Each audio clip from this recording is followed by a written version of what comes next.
उसका विमोचन यहाँ मंच पर हुआ है। करतल ध्वनि की गूंज तो थोड़ी और होनी चाहिए, क्योंकि दुनिया भर के लोग इस कार्यक्रम के साथ जुड़े हुए हैं और दुनिया भर के लोग इस कार्यक्रम को देख रहे हैं, सुन रहे हैं, और ये अवसर, ये प्रेरणा इन सब तक पहुंचेगी, ये ध्वनि आपकी करतल ध्वनि के साथ पहुंचेगी। बहुत बहुत आभार मंचासीन विभूतियों का, उनकी कृपा और उनके स्नेह के लिए। देव सज्जनों, ये किसी भी व्यक्ति के लिए, और जो श्री राम को समर्पित डॉक्टर धीरज भटनागर जी या कुणाल जी, जो कि रेप्रो इंडिया के का प्रतिनिधित्व कर रहे हैं, उनके अपने धाती के रूप में ये काव्यानुवाद उनके जीवन में प्रेरणा बनकर उनके साथ रहे। इसके लिए मंचासीन विभूतियों के अपने कर कमलों से हस्ताक्षरित प्रति जो है वो मैं निवेदन करूंगा सभी विभूतियों के श्री चरणों में कि वे अपने हाथों से, अपने हस्ताक्षर से अपना आशीष दें। और बड़े सभा मंडप में इतने महानुभाव के बीच में, जहां पे जगत गुरु हो, देश के यशस्वी रक्षा मंत्री हो, उनके सामने बोलने की बात के हाथ पैर हिलने लगते। मैंने कभी कोई भाषण नहीं दिया हूं साथियों, सच्ची बात बता रहा हूं। लेकिन यह राम काज करबे को आतुर, यह धरती है आदि कैलाश की, यह धरती है वराह की, यह धरती है वामन की, यह धरती है मर्यादा पुरुषोत्तम श्री राम की, यह धरती है गोस्वामी तुलसीदास की। और आज इस सभा मंडप में जिसके सूत्र से, एक धागे से इतनी सारी मालाएं, मोतिया माला बनकर के आई है, ऐसे डॉक्टर धीरज भटनागर की धरती को मैं प्रणाम करता हूं और आप सबसे आग्रह करता हूं, एक बार उनकी करतल ध्वनि से अभिनंदन दिया जाए कि उन्होंने जो काम किया है, इन्होंने जो काम किया है, शायद इन्हें भी नहीं पता है। जब इस पुस्तक की प्रारूप के बारे में चर्चा शुरू हुई तो मुझे लगा कि यही राम का काज है। लगभग 500 वर्षों से राम को छत मिले, ऐसी भारत के नागरिकों ने इंतजार किया। और आज जिस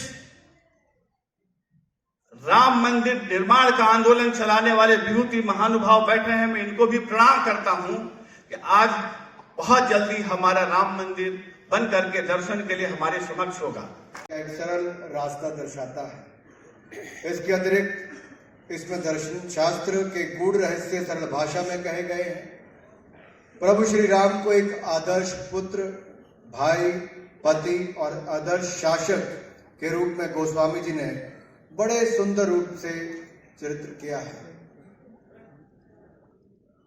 और इनके जीवन जीने की पद्धति के अमूल सूत्र तुलसीदास जी ने राम के गुणों के रूप में कहे हैं। आज की यही आवश्यकता है कि जनभाषा में, और जनभाषा हिंदी में, ये सुंदर राम कथा कही सुनी जाए। खड़ी बोल में इसको करने का सुंदर काम श्री धीरज भटनागर जी ने किया है। मैं उनको बहुत बहुत साधुवाद देता हूँ, धन्यवाद देता हूँ। ये काम प्रशंसनीय है और जन जन तक पहुँचाने के लिए ये अभूतपूर्व प्रयास उन्होंने किया है। मैंने लगभग 2 वर्षों तक वित्त मंत्रालय में इनको कोविड काल में बाकी काम के साथ साथ इस अभूतपूर्व काम को करते भी देखा है। और जब मैं सूचना प्रसारण मंत्री बना तब इन्होंने अपनी सुंदर प्रस्तुति के साथ जब आए तो मैंने कहा आपने इतने कम समय में इसको कैसे पूरा कर लिया। ये इनके प्रयास थे और राम जी की कृपा थी, तो यह संभव कार्य भी संभव हो पाया है। इनको मैं बहुत बहुत शुभकामनाएं, बहुत बहुत बधाई आप सबकी ओर से देता हूं। मित्रों,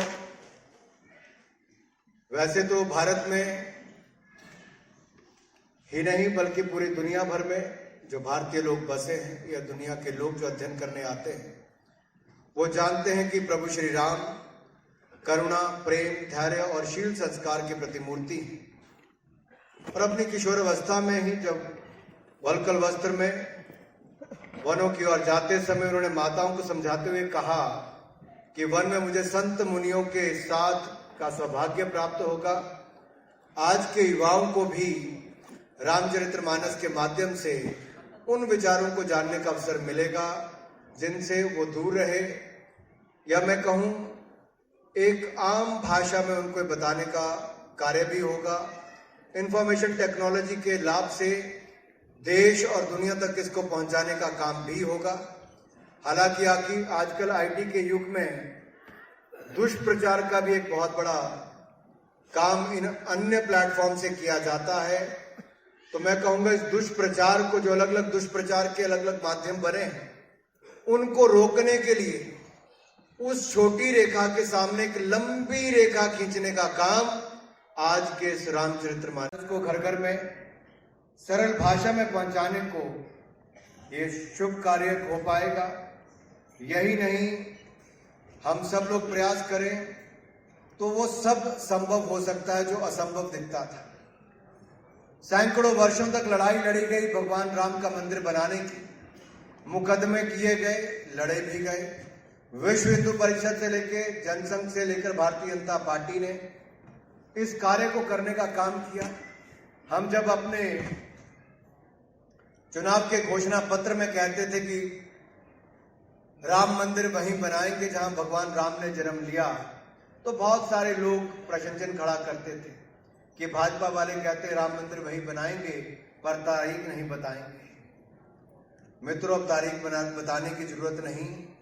कोविड के समय शिलान्यास करने का काम भी आदरणीय प्रधानमंत्री नरेंद्र मोदी जी ने कर दिया है और इसी साल भव्य राम मंदिर का निर्माण पूरा करके आप सबको समर्पित करने का काम।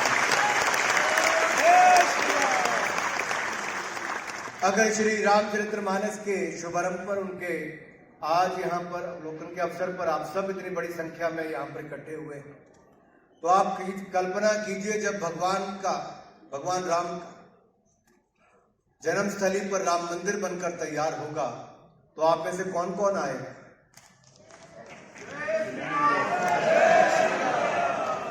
राम भक्त केवल देश के कोने कोने से नहीं, पूरे विश्व से उसको देखने आएंगे और पूरे विश्व को एक बहुत बड़ी देन भारत की होगी मेरे भाइयों। लेकिन ये जवाब उन लोगों के लिए भी होगा जो समाज को बांटने का काम करते हैं, भगवान राम के भक्तों को नीचा दिखाने का काम करते हैं, रामचरितमानस पर ही प्रशंसन खड़ा करते हैं। उनको भी कड़ा संदेश होगा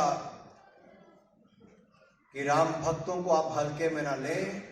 राम भक्त जब तय कर लेते हैं तो असंभव को भी संभव करके दिखाते हैं मेरे भाइयों बहनों। यही नहीं, कईयों ने तो राम सेतु पर ही प्रशंसन खड़े कर दिए और टीका टिप्पणी, राजनीतिक हमले भी करने शुरू कर दिए।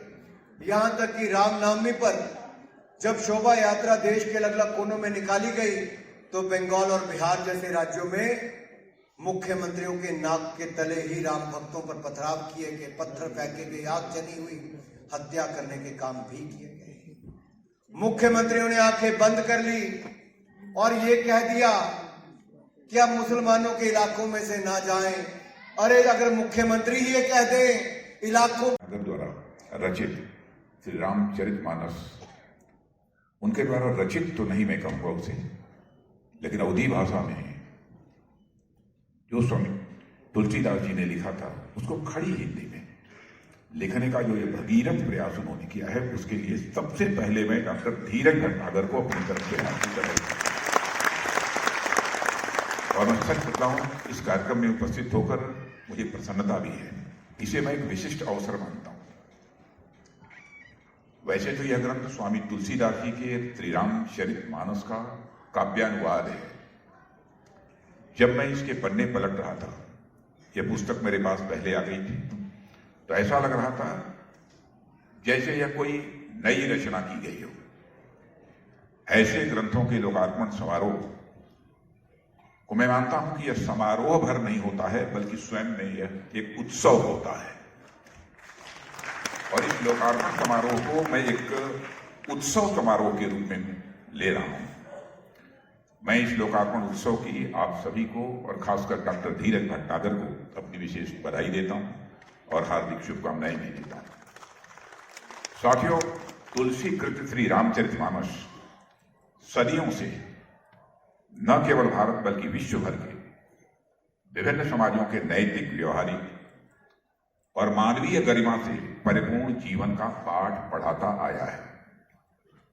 एक विशाल खंड तक विशाल जन समुदाय वो ज्ञान एवं गरिमा के प्रकाश से प्रकाशित करते चले आने वाला यह ग्रंथ निश्चित ही केवल शब्दों और छंदों का सामंजस्य भर ही नहीं है, यह समस्त मानव जात के लिए आवश्यक मानवीय करुणा, प्रेम, सहृदयता, सम्मान और आदर्श का एक साक्षात पुंज है।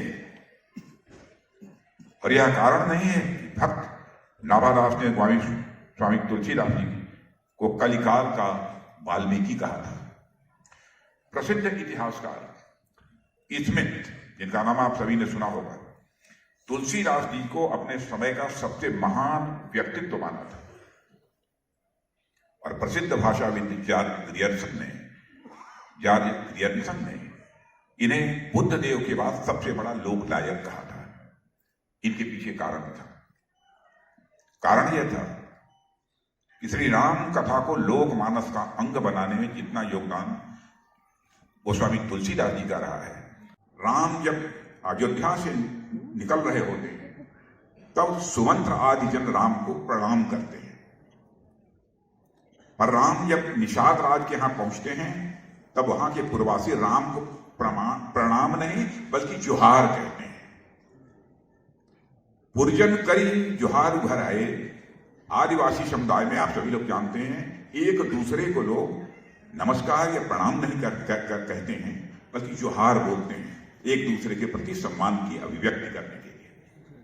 जोहार उनकी भाषा और संस्कृत की यह पहचान है। कहना मैं क्या चाहता हूं मित्रों कि तुलसीदास अगर लोगों के हृदय में विराजते हैं, तुलसी के राम अगर लोगों के हृदय में विराजते हैं तो उसका एक बड़ा कारण है उनकी भाषा की पहचान और भाषा पर पकड़ है। आज श्री रामचरितमानस भारत की पहचान का एक कारण बना हुआ है, तो इसका एक प्रमुख कारण यह है कि श्री रामचरितमानस हमारे मानस की भाषा का ग्रंथ है। और जैसा कि आप सभी जानते हैं कि जन भाषा बदलते समय के साथ साथ परिवर्तनशील होती है। और मैं कह सकता हूं कि हमारे भटनागर जी ने भी नई रामचरितमानस को खड़ी बोली हिंदी में प्रस्तुत करके गोस्वामी जी की परंपरा को आगे बढ़ाने का गुरुतर कार्य किया है। और मैं विश्वास के साथ कह सकता हूं कि आने वाले समय में यह कृति भी समाज के एक बड़े हिस्से के न केवल घर की अलमारी में बल्कि उनके हृदय में निवास करेगी, ऐसा मेरा विश्वास है। राम के स्वरूप का वर्णन करना स्वयं तुलसीदास अपने सामर्थ्य के बाहर की बात समझते हैं। वो लिखते हैं, मत यति नीच ऊंची रुचि आछी शही अमीय जग जुरई न छाछी। डॉक्टर भटनागर जी इसका अनुवाद कुछ इस तरह से करते हैं, उच्च रुचि मत यति निम्न छाछ न जुड़े अमृत पाने का मन। यानी मेरी बुद्धि तो इतनी सीमित है पर मेरी रुचि, मेरी इच्छा इतनी बड़ी है कि मैं श्री राम जी का वर्णन करूं। यह ठीक वैसे ही है कि छाछ तो जुटा पाने की सामर्थ्य है नहीं, पर मैं सीधा अमृत पाने की चाह में निकल पड़ा।